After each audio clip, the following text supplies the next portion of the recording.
அப்போஸ்தலர் நடபடிகள் 20வது அதிகாரம் 19 முதல் 20. வெகு மனத்தாழ்மையோடும் மிகுந்த கண்ணீரோடும் யூதருடைய தீமையான யோசனைகளால் எனக்கு நேரிட்ட சோதனைகளோடும் நான் கர்த்தரை சேவித்தேன்.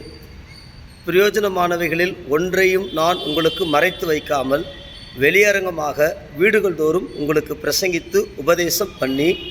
26வது வசனம். தேவனுடைய ஆலோசனையில் ஒன்றையும் நான் மறைத்து வைக்காமல் எல்லாவற்றையும் உங்களுக்கு அறிவித்தபடினாலே. 27வது வசனம். எல்லாரும் இரத்த பழிக்கு நீங்கி நான் சுத்தமாக இருக்கிறேன் என்பதற்கு உங்களை இன்றைய தினம் சாட்சிகளாக வைக்கிறேன். 33வது வசனம். ஒருவனுடைய வெள்ளியை ஆகிலும் பொன்னை ஆகிலும் வஸ்திரத்தை ஆகிலும் நான் இச்சிக்கவில்லை. ஆமேன்.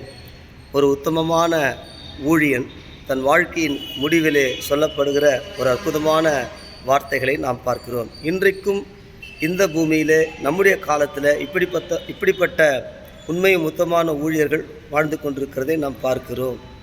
நன்றி நன்றி நன்றி நன்றி நன்றி. எந்த நின் சிந்தை முன்னறிவீர், எந்த நின் பாதை நீரறிவீர், நல்ல பாதை நடந்திட நாதனே என்னையும் அர்ப்பணித்தேன்.